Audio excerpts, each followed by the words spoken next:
Olá, está no ar o Jornal Câmara Notícia, ao vivo nesta terça-feira, 19 de junho de 2018. Confira os destaques desta segunda edição.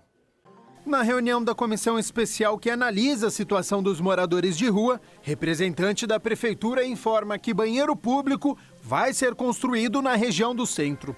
Vereador Jorge da Farmácia questiona a prefeitura sobre os prazos e os projetos dos parques lineares que vão ser construídos na cidade. Entidades assistenciais comemoram revogação de mudança nas doações de cupons da Nota Fiscal Paulista. E hoje é dia do quadro Olha o Spot aí. Você conhece o BMX Street? A comissão que analisa a situação dos moradores de rua de Campinas se reuniu pela 9ª vez nesta segunda-feira. No encontro, o representante da prefeitura informou que um banheiro público vai ser construído na região central. Em seu 9º encontro, a Comissão Especial de Estudos recebeu o coordenador do Comitê do Plano Intersetorial de Atenção à População em Situação de Rua da Prefeitura Municipal de Campinas. Ele falou sobre as ações tomadas pelo Executivo. Durante o encontro, foi levantada a questão das pessoas que não têm interesse em sair das ruas. Nós temos que trabalhar isso daí. Como? Aguçá-las a ter esse desejo de sair. Reconhecemos que a lei não nos permite, quando são maiores de idade, forçá-las a sair. Mas mostrando que hoje nós temos um leque de coisas que vão acatá-las. Então elas vão mudar de ideia. O presidente da comissão, vereador Luiz Carlos Rossini, avaliou o encontro como positivo. Sugestões de melhorias para o plano intersetorial e na legislação foram solicitadas pelos parlamentares. Nós já pontuamos várias sugestões e propostas que devem ser encaminhadas através do relatório final ao Poder Executivo para aprimorar ainda um pouquinho mais aquilo que já está sendo feito pela Prefeitura através dos vários órgãos. Eu estarei colocando para o comitê na primeira oportunidade. Nós fomos nomeados, né, como representantes deste comitê na sexta-feira agora que passou.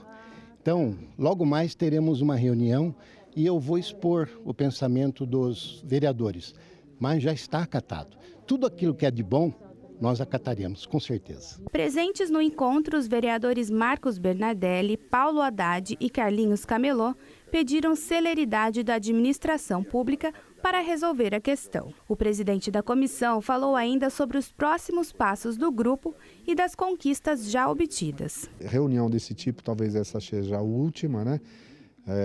Nós visitamos, faltam 2 equipamentos que a comissão conhecer melhor. Mas fazendo isso a gente já está em condições de fechar um relatório apresentando sugestões.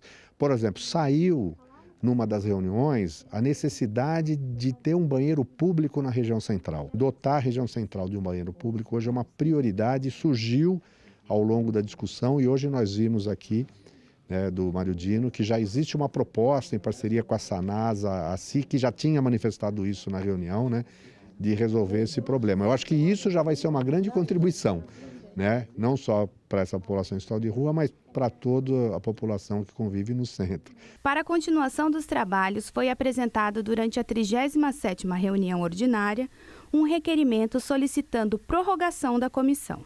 A gente está pedindo a dilatação por mais 60 dias do prazo para que a comissão possa complementar essas atividades e já tem propostas importantes que a gente vê no sentido de aprimorar as ações que vão sendo desenvolvidas, mas que a gente possa incorporar isso num relatório e o nosso relatório seja um relatório bem fundamentado e que certamente abarque todas as necessidades para enfrentamento dessa realidade.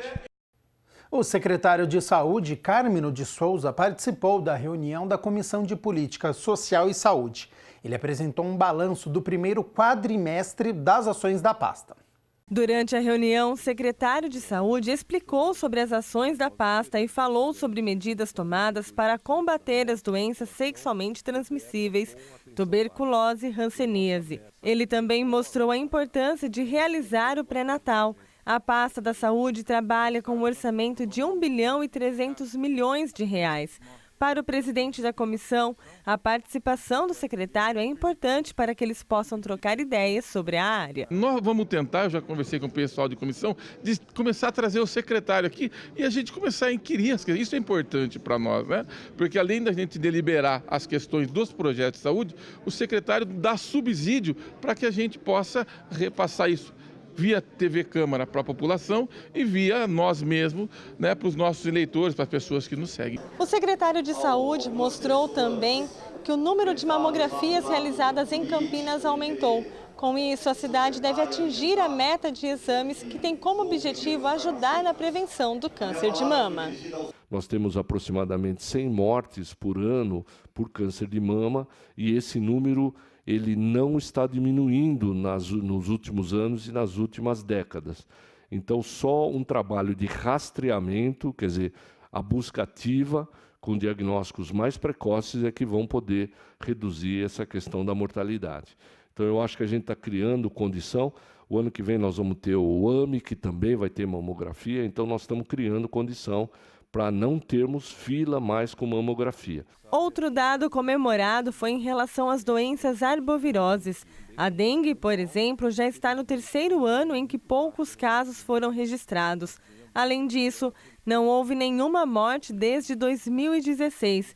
Já em relação à febre amarela, Campinas não teve o registro de nenhuma morte neste ano. 2017 melhor do que 2016 e 2018, nós já estamos em junho, podemos comemorar um ano muito bom, muito sereno em relação às arboviroses, mesmo em relação à febre amarela. Nós tivemos inúmeros municípios fronteiriços a Campinas, ou muito próximos a Campinas, com muitos casos de febre amarela, inclusive com mortes. E nós, na nossa cidade, nós tivemos um caso em 2017, um caso em 2018 e não tivemos nenhuma morte. O secretário também falou sobre as obras do pronto-socorro do Hospital Ouro Verde da Policlínica 2.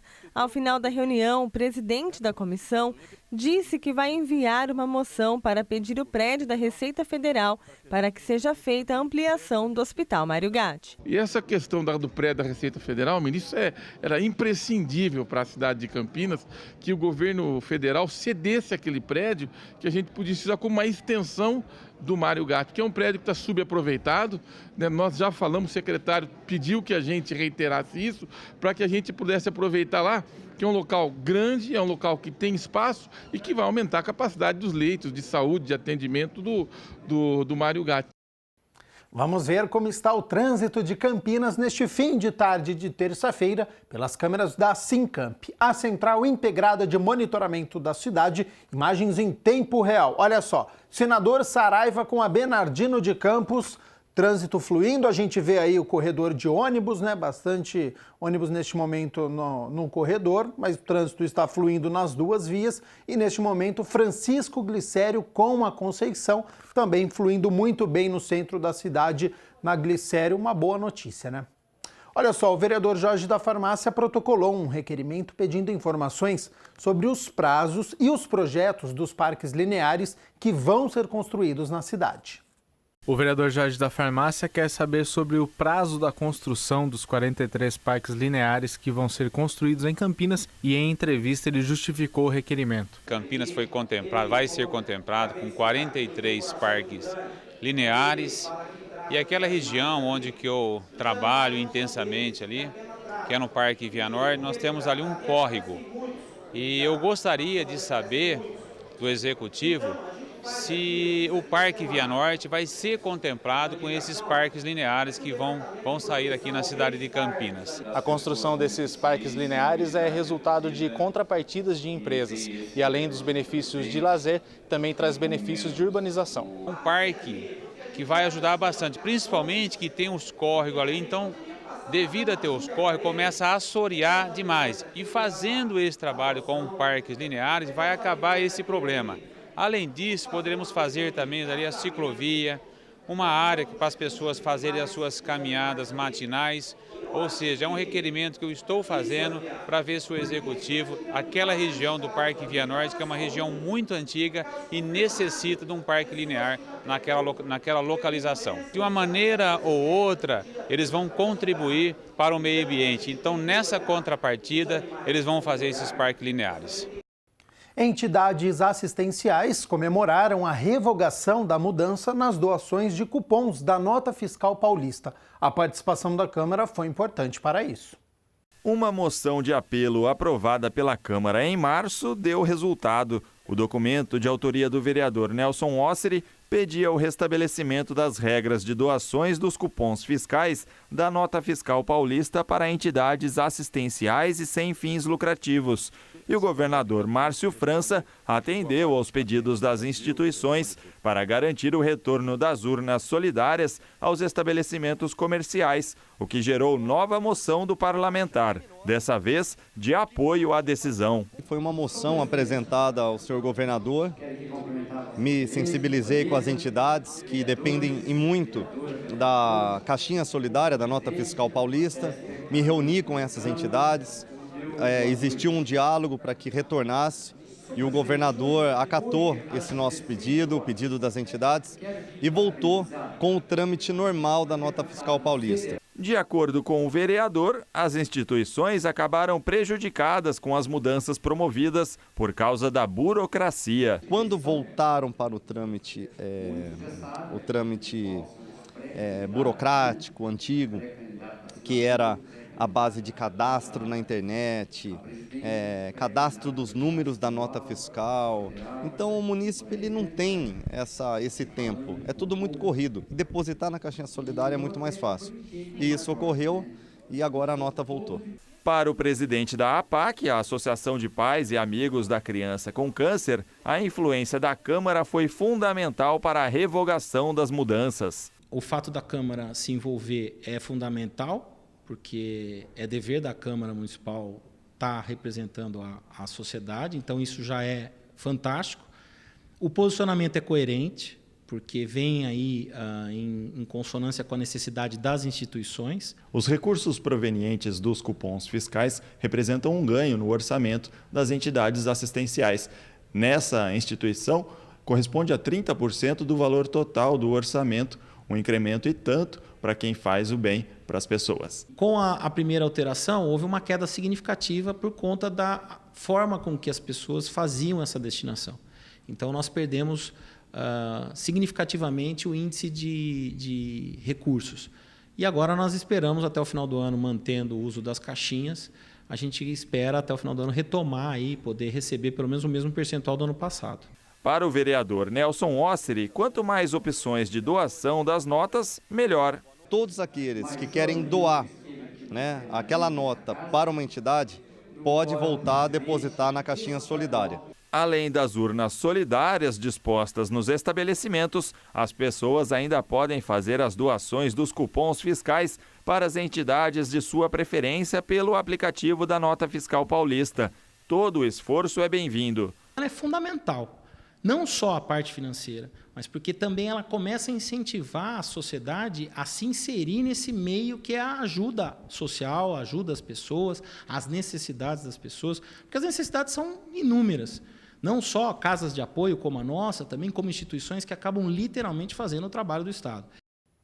A Unicamp é a primeira colocada no ranking de instituições brasileiras em número de pedidos de patentes. A Unicamp, através da Agência de Inovação, a Inova, foi a instituição brasileira com maior número de patentes depositadas em 2017, com 77 pedidos. Os números foram divulgados pelo INPI, o Instituto Nacional da Propriedade Intelectual. A universidade tem também participação no desenvolvimento de outras 3 tecnologias depositadas junto ao Instituto em colaboração com outras instituições.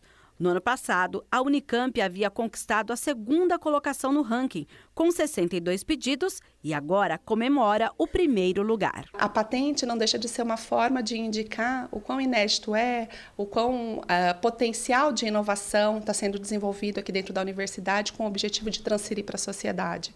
Então, é um papel uma missão da universidade também de gerar algum valor que possa ser, de certa forma, aplicado pelas indústrias e empresas e chegar na sociedade como um todo. No Brasil, a concessão de uma patente leva em média 10 anos. Mas o depósito no INPI já garante que a tecnologia esteja disponível para o mercado. E a Unicamp soma 1.121 patentes depositadas em quase todas as áreas do conhecimento. A universidade soma 194 patentes concedidas e somente em 2017 registrou 46% de crescimento. Os comunicados de invenção passaram de 100. A gente estimula todas as áreas e as unidades a fazerem a comunicação de invenção e nós somos facilitadores para isso. Mas quando a gente recebe essas informações aqui, a gente passa para uma análise técnica, uma análise de busca de anterioridade, ou seja, a gente avalia se aqueles resultados são promissores e se já existe no mundo algo similar. E se existe algo similar, qual é a vantagem e se realmente ele atende os requisitos de patenteabilidade. Então, quando a gente fala que a gente tem, em média, 120, 130 comunicações de invenção por ano, que é bastante, considerando per capita o número de docentes, nós temos um critério de seleção baseado na parte legal, nos requisitos legais e também na robustez da patente. Se tem todos os exemplos necessários para que aquela tecnologia seja suficientemente forte, robusta, para que uma empresa queira licenciar. Mas mais do que isso, a gente se preocupa bastante em tentar identificar e captar as oportunidades de negócio dentro da universidade. Então, para isso, a gente enxerga que cada patente é uma oportunidade de negócio, uma oportunidade da universidade poder fazer essa transferência. Para otimizar os pedidos, a Inova contratou uma ferramenta amiga que faz o trabalho de mapeamento do mercado e invenções em todo o mundo. A Unicamp contratou uma ferramenta amigável de busca para que eles façam, sempre quando a gente fala que vai começar um projeto, você tem que saber o que já foi feito, o que já existe, que a gente brinca para não inventar a roda. E além dos artigos científicos que rotineiramente a universidade sempre utilizou, a gente fez questão de apoiar os pesquisadores em ter uma ferramenta mais amigável para buscar as patentes no mundo, para que eles localizem o projeto deles e se insiram, sabendo aí quem são os players, quem são os concorrentes, quem são os principais laboratórios e empresas que desenvolvem no mesmo segmento. Com essa primeira colocação, a Unicamp quer expandir a oportunidade de negócios da tecnologia produzida na universidade. Continuar com esse trabalho, mas mais do que isso, a gente se preocupa muito para que cada uma dessas patentes ela tenha uma visibilidade, para que justamente empresas possam se interessar. Mas mais do que essa busca das empresas para com a universidade, a gente tem todo um trabalho interno aqui da Unicamp, da Inova, na área de negócios, para prospectar esses parceiros. Então, a gente fala que o número de patente por si só, para nós, não é o nosso objetivo máximo. O nosso objetivo maior é transferir essas tecnologias. E, para isso, existe todo um critério de seleção nacional e global de empresas que, eventualmente, possam receber essas tecnologias. E a gente faz o pré-diagnóstico de mercado, faz, então, essa transferência. Hoje é dia da reportagem número 12 da nossa série especial sobre Copa do Mundo. Vamos conhecer a história de um zagueiro que jogava com classe e participou da Copa do Mundo de 1998, o André Cruz.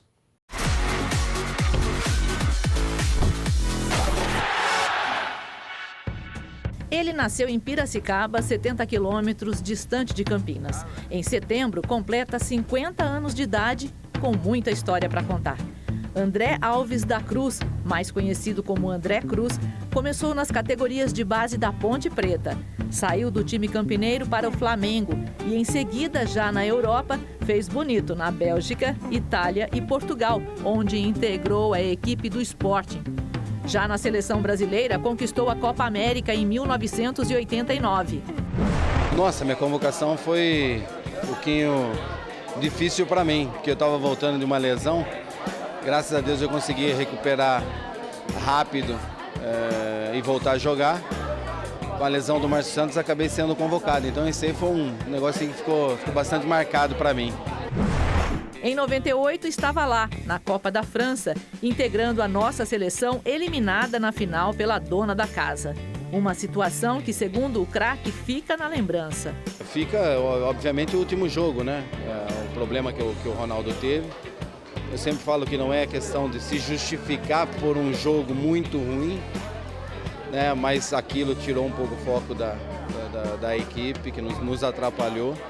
Né? E por outro lado também, nós não jogamos bem e a França fez um ótimo jogo. Realmente alguns jogadores da França, no caso do Zidane, foi muito bem naquele jogo e nós acabamos sendo derrotados e ficando em segundo lugar. De qualquer maneira, é que a gente quer sempre ser o título, né? Então se não for o título a gente acaba ficando, mas foi uma boa Copa.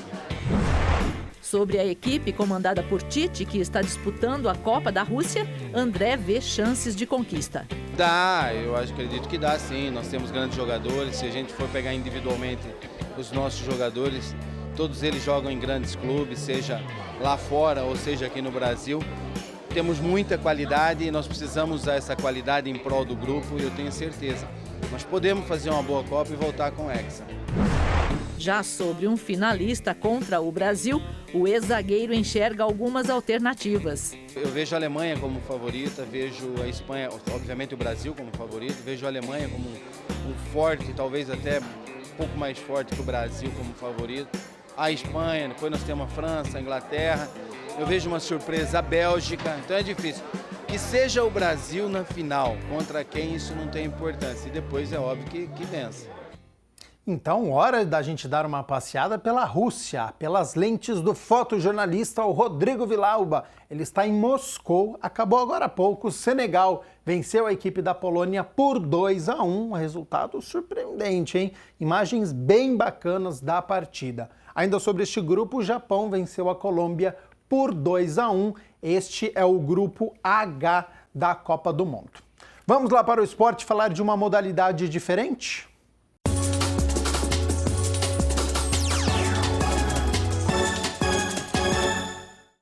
O quadro Olha Esporte aí de hoje vai falar de bicicletas, mas de um jeito bem mais radical do que a maioria está acostumada. Conhece o BMX Street?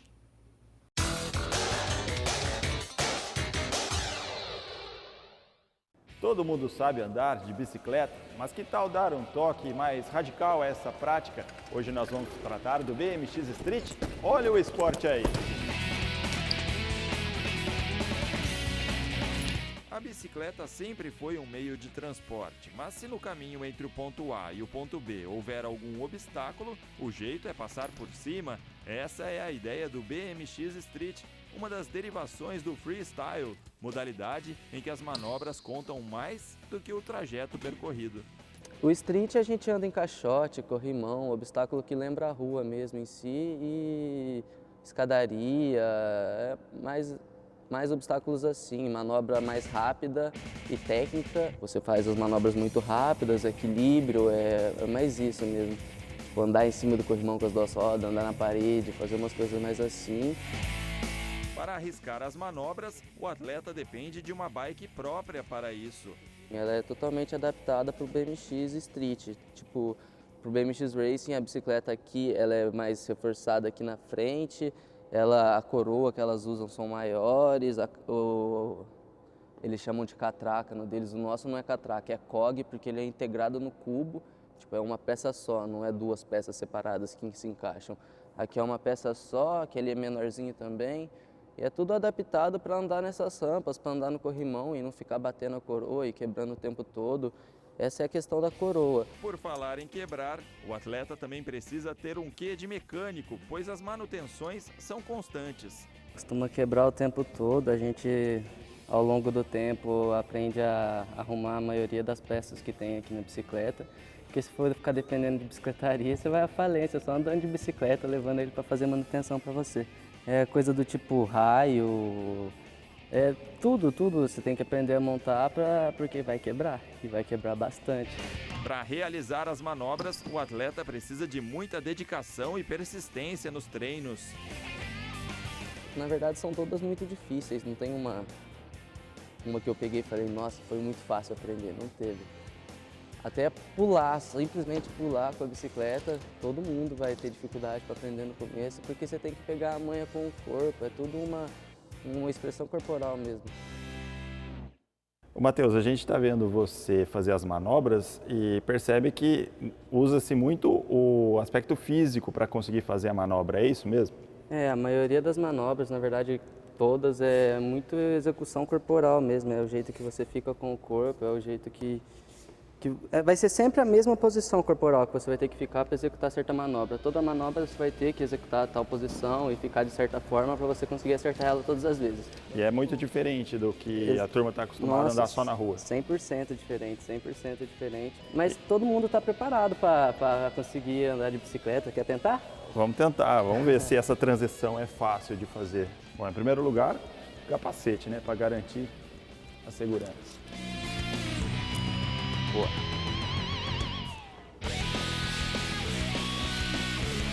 As diferenças nas bikes do BMX Street são nítidas logo de cara. O quadro menor, a falta de freio, a posição do atleta, tudo torna a modalidade um desafio para um iniciante. É o que eu falei, qualquer movimento que você faz com o corpo, você se desequilibra, a bicicleta muda a posição, é isso toda a manobra, é o jeito que você fica com o corpo e puxar com força e executar a manobra.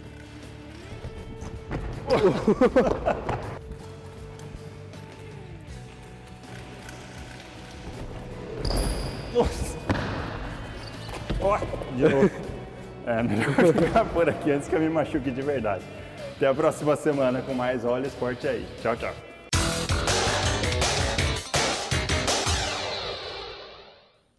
Depois das gravações, o repórter Rubens Morelli ele ficou mais um tempo tentando, mas não conseguiu acertar nada.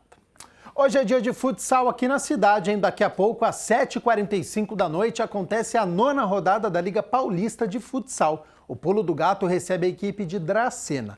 Os campineiros estão invictos na 3ª colocação e os adversários de logo mais estão em 11º, entrada franca, hein? Vale a pena prestigiar o futsal da cidade.